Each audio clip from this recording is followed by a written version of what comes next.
Bienvenidos de nuevo a mi canal, El Pedro Financiero, donde cada semana exploraremos el fascinante mundo de las finanzas. En nuestro último video desentrañamos los misterios del impuesto a la utilidad.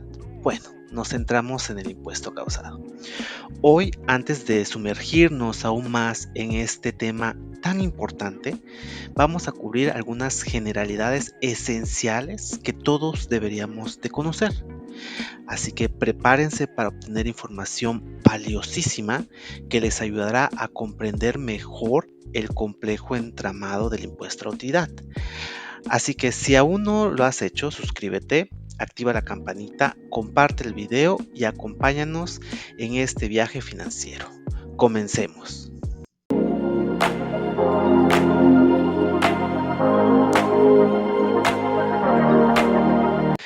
Vamos a hablar un poco acerca del impuesto diferido, pero lo vamos a hacer en secciones. Aquí vamos a centrarnos en uno de los temas principales, que son los inventarios, obviamente tratando el impuesto diferido.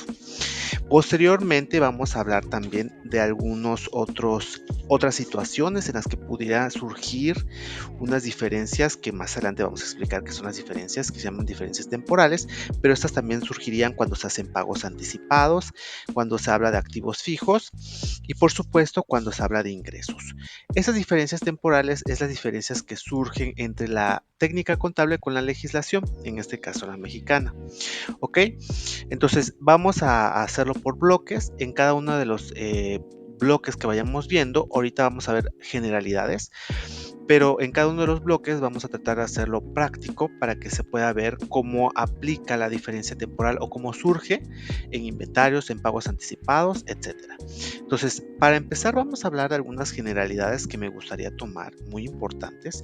Estas generalidades vienen sustentadas bajo la NIF de 4, ahí viene mucha esa información, pero nos vamos a centrar principalmente en algo que ahorita forma parte de lo que se le conocen a los postulados básicos, ¿no? Cada NIF por lo general te explica sobre qué postulados básicos descansa esa norma o esa NIF.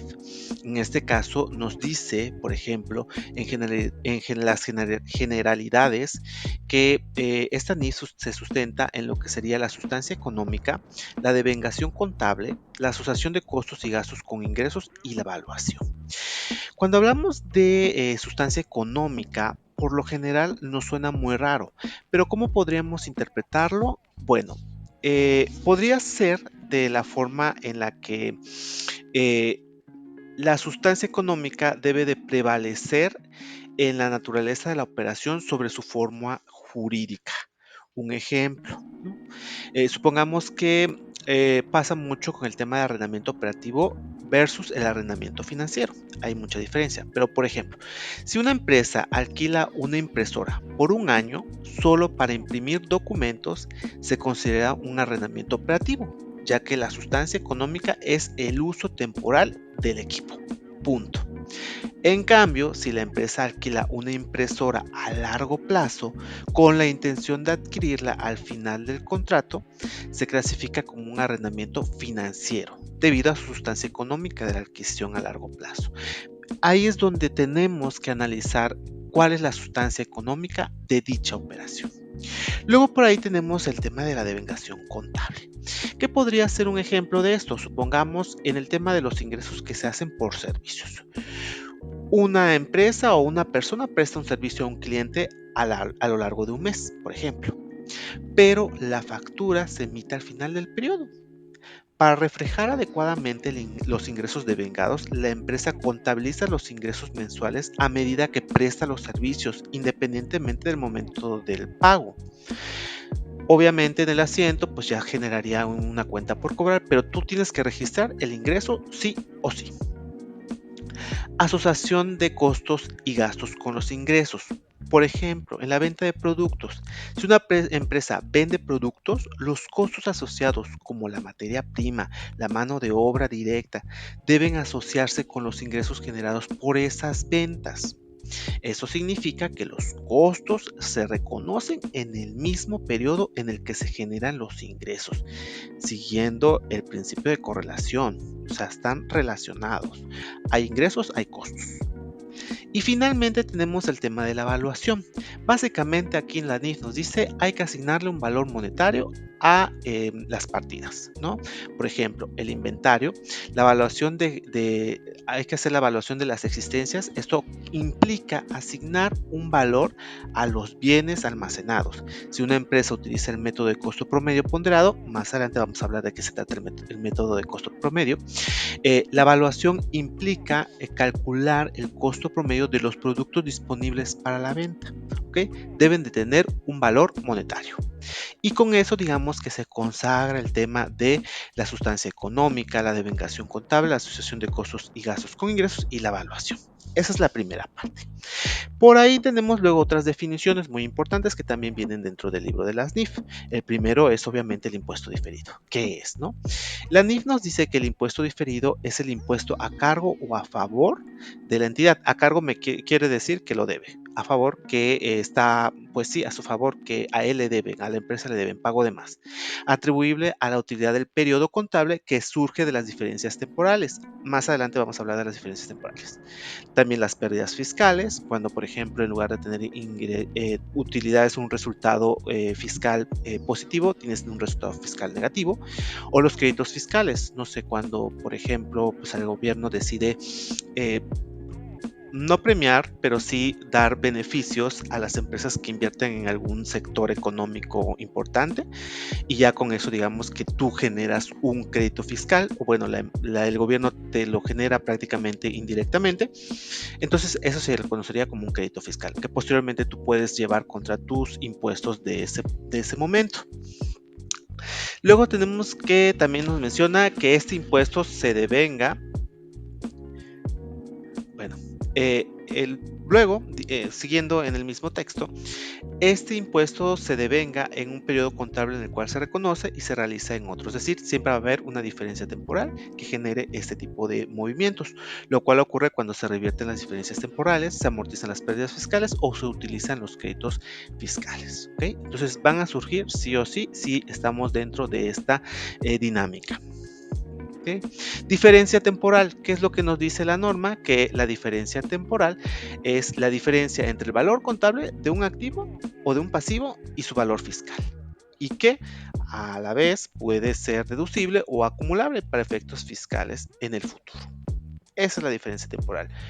Obviamente, cuando se hacen las contabilidades, hay una contabilidad que podríamos desconocerla como financiera o contabilidad bajo la técnica y bajo el uso de las normas, y hay otra contabilidad que es la que nos pide el SAT o Hacienda bajo la legislación correspondiente. Entonces, en ese inter, si utilizas diferentes métodos para calcular algo, van a surgir diferencias temporales. Hay diferencias temporales que se les conoce como deducibles. La norma nos dice que es aquella partida que en periodos contables futuros disminuirá la utilidad fiscal o incrementará las pérdidas fiscales. Por lo anterior, genera una partida de activo por impuesto diferido. ¿A qué me refiero con esto? Supongamos, por ejemplo, la depreciación. Es una de las partidas que genera este tipo de diferencias temporales deducibles. ¿Por qué? Porque al final dicha pues deducción es reconocida como un gasto en resultados que obviamente al hacer la ecuación aritmética pues nos disminuirá la utilidad fiscal.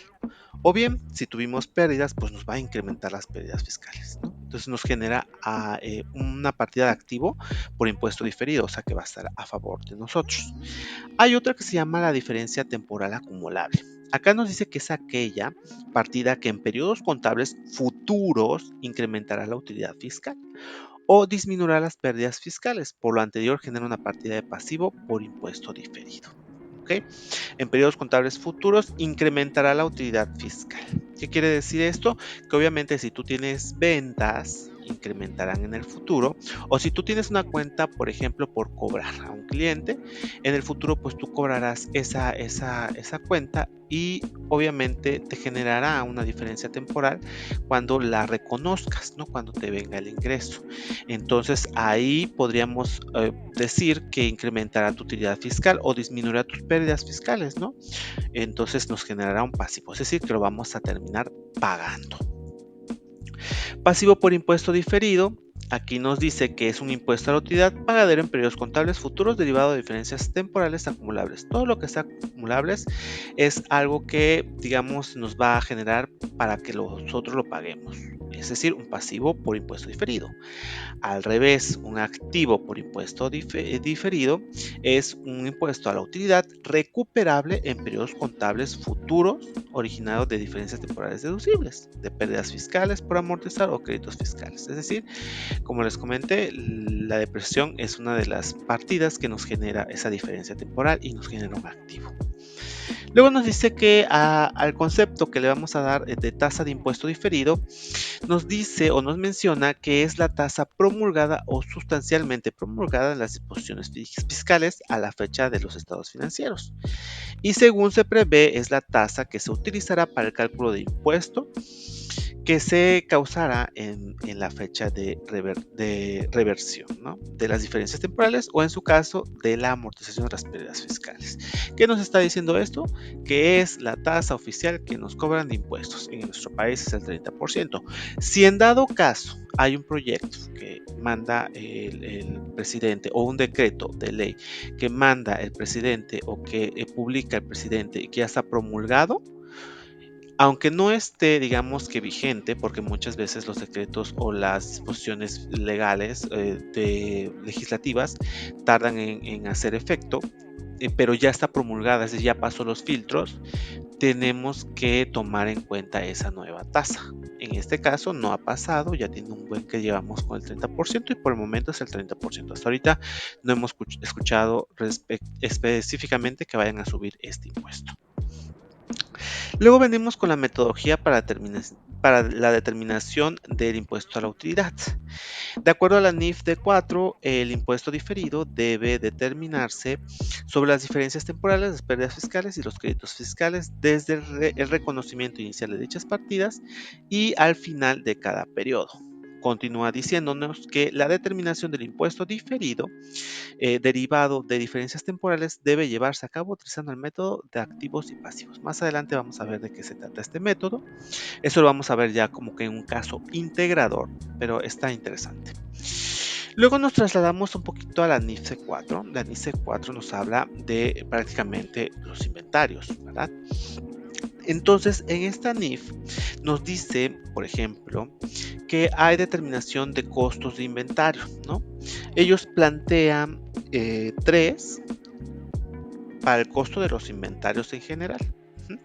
Uno nos dice que es el costo de adquisición, es decir, cuánto a mí me costó traer mi mercancía a mi establecimiento o a mi almacén. Eso incluye gastos directos, gastos indirectos, que podrían ser los pagos de, no sé, impuestos por trasladar la mercancía, los fletes y demás. Todo lo que haya yo erogado para que mis inventarios estuvieran en mi almacén, eso se llama costo de adquisición. El costo estándar es como un costo que le asigna alguna empresa o alguna entidad en la cual determina que, bueno, pues estiman, más la palabra aquí mágica sería la estimación, hacen una estimación de cuánto más o menos les saldría producir algo y determinan que el costo estándar es X cantidad. Obviamente hay una salvedad, debe de estar como que razonablemente real. No vas a poner un costo irreal o que está sustentado en nada, ¿no? Entonces sí hay que tener cuidado con este tipo de costeos. Luego hay otro que se llama el método detallista. El método detallista prácticamente lo que nos está diciendo que, por ejemplo, pasa mucho en el tema de las ropas, ¿no? Las ropas pues tienen diferentes precios, ¿no? Y el método detallista le asigna un precio a cada una de las prendas. Entonces tú en el costeo pues obviamente tienes que tomar en consideración lo que te costó cada prenda a diferentes valores. Es un poco más específico en cuanto al costeo de ese inventario. Luego nos dice que el costeo unitario se puede hacer con los diferentes métodos. Ojo, estamos hablando de la NIF C4. Los costos identificados. ¿A qué nos referimos con costos identificados? Bueno, supongamos que una empresa adquiere 3 lotes de productos idénticos, supongamos carros, ¿no? pero a diferentes precios. Obviamente los carros o las agencias que venden carros, pues, para conseguir su almacén o su inventario, que son carros, tienen diferentes precios. Entonces, el costo es muy diferente. Entonces, pero venden carros. El lote tiene un costo, por ejemplo, de 10 por unidad, el segundo lote tiene un costo de 12 y el tercero así sucesivamente. Cuando le hacen la compra de alguna unidad, pues obviamente tiene que rescatar el costo que pues redundantemente le costó a la empresa adquirir ese bien, ¿no? Supongamos que son idénticos, pero de diferentes costos. Luego por ahí tenemos uno que es el costo de promedios, que es uno de los más utilizados. Básicamente nos dice, por ejemplo, si tenemos una fábrica que produce 1000 unidades de un producto y tiene un costo total de producción de 20,000, el costo promedio por unidad pues sería de 20, ¿no? 20,000 sobre 1000 unidades. Si la empresa vende 200 unidades, el costo unitario sería de 20 por cada unidad o por cada una. Este enfoque simplifica el seguimiento individual de los costos de cada unidad, ya que se promedian todos los costos de producción. Obviamente eso es cuando haces una producción en serie, ¿no? Porque, por ejemplo, si en dado caso, pues tú tienes diferentes productos que vendes, pues el método de costeo pues tiene que ser diferente. Entonces ahí sí hay ciertas salvedades.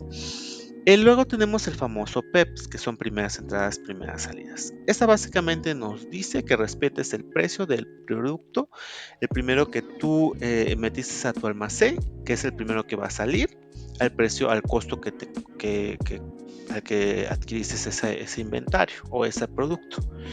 Hasta que se termine ese stock, empiezas con otro stock. Si es que tú consigues otro y resulta que te subieron el precio, pues entonces el valor se va a determinar sobre el nuevo precio, pero obviamente ya te acabaste el primer stock. Si todavía tienes el primer stock y no se te ha acabado, compensarías en dado caso de que la compra sea mayor, el stock de la primera con el stock de la segunda, del segundo lote, y ya con eso compensarías la compra total. Obviamente diferentes costos. ¿Okay? Dentro de la legislación nos menciona que ellos nos aceptan lo que se le conoce como el costeo absorbente. Este es más directo al tema de la fabricación de la producción, ¿no? Porque, por ejemplo, yo puedo ser una empresa que fabrico, pero genero mi inventario para venderlo. Entonces ellos dicen, el costeo absorbente es el que puedes utilizar, que básicamente es sumar costos directos de los materiales, los indirectos y los costos directos de mano de obra y los indirectos de fabricación, que pueden ser los fijos y variables, dividido entre la cantidad o la cantidad de productos que tú produjiste, por ejemplo. ¿Ok? ¿Cuál es la diferencia entre costo de adquisición y costeo absorbente? Bueno, el costo de adquisición tú no lo fabricas, básicamente lo compras y ya viene con todos los costos, pero durante el trayecto posiblemente te genere algún costo adicional, pago de acarreo, pago de impuestos, etcétera. El costeo absorbente, pues tú fabricas el producto final y pues obviamente todos esos costos tú los tienes que determinar. Esas básicamente serían las diferencias entre uno y otro. Bien, eso es con respecto a, ok, las leyes fiscales en el artículo 39 y 41 nos menciona lo que les acabo de decir sobre el costo absorbente, pero también nos hace válido el llamado costo identificado que ya vimos, el detallista, el costo promedio y el PEPS, para que tú puedas hacer la determinación de tu costo de tu inventario. Ojo, muchas veces el costo promedio es el más utilizado. Para nuestros casos prácticos que vamos a hacer más adelante, vamos a hablar sobre el caso de PEPS y el costeo promedio. ¿Por qué? Porque con eso vamos a obtener ciertas diferencias que son temporales. Obviamente, ahí vamos a ver por qué surgen, ¿no? En este caso van a surgir porque utilizamos diferentes métodos. ¿Qué pasaría si utilizábamos el mismo método para calcular nuestra contabilidad financiera o nuestra contabilidad normal basada en normas versus la contabilidad fiscal? Pues obviamente va a ser la misma. Si utilizamos el mismo método, va a ser la misma. Si utilizamos diferentes métodos, posiblemente exista una diferencia temporal. Vamos a ver ahora un ejemplo básico, ¿no?, del costeo de un inventario. ¿Okay? Nos dice, bueno, la mano de obra que utilizamos fueron 150,000, ¿no?, materia prima que utilicé son 200,000, los gastos directos de fabricación fueron 100,000 y por ahí hubieron gastos indirectos de fabricación que fueron 5,000, ¿no? ¿Por qué pongo en amarillo esto? La norma nos dice que si el gasto indirecto o el gasto representa una cantidad no muy relevante dentro del costo total del inventario, este no se debería de considerar como parte del costeo. Se podría considerar como un gasto. El ejemplo que habíamos mencionado, si tú vas a pagar acarreo y te cuesta 5,000 pesos el acarreo, pues realmente para la legislación dice, pues mándalo un gasto normal, no me lo pongas como un costo de inventario. Sin embargo, la norma te dice, no, tienes que considerarlo como parte de tu costeo de inventario. Vamos a ver cómo nos quedaría. Dice que inventarios de mercancía pues nos generó contablemente 455,000 pesos. Pero fiscalmente nos dijeron, ¿sabes qué? Descarta este porque no es preponderante o no tiene una representación significativa. Si nos damos cuenta, mano de obra tiene una significancia muy alta, 33%, materia prima el 44% y los gastos directos pues el 22%, pero esos gastos indirectos de fabricación pues el 1%. Descártamelo. Y oh sorpresa, generamos la diferencia temporal que es por 5,000, que ese se le va a dar un tratamiento para el tema de impuesto diferido. Nuevamente les recomiendo el libro de Chávez y Fall, que es Impuestos Diferidos, la determinación práctica de la aplicación de la NIF D4. Ese es el libro donde estoy sacando algunos de los ejemplos. Obviamente algunos no vienen tan detallados, yo les estoy explicando. Y bueno, con eso terminamos esta parte. Este es uno de los videos que vamos a ver sobre inventarios. Todavía no terminamos. Va a haber la parte 2 donde vamos a hablar del costo, hacer las diferenciaciones entre el PEPS y el costo promedio. El PEPS lo vamos a utilizar como si fuera un método que se utiliza en la contabilidad de la empresa y el costo promedio pues digamos que es el que utilizamos para declarar impuestos. Y vamos a ver cómo nos genera las diferencias temporales. Acá es como una introducción al respecto. Ya cuando empecemos a hacer ejercicios más plasmados en financieros, pues ahí vamos a ver cómo se van determinando los impuestos diferidos. Pero sí es importante que entendamos por qué surgen las diferencias temporales. Y bueno, con esto concluimos el video del día de hoy sobre la NIF D4. Por favor, escríbanme qué les ha parecido los videos. Si quieren algún tema en particular, también me lo pueden escribir. No olviden suscribirse, compartir y comentar, por supuesto. Los estaré leyendo. Eso es todo por el video de hoy. Muchas gracias por verlo y nos vemos en el próximo video.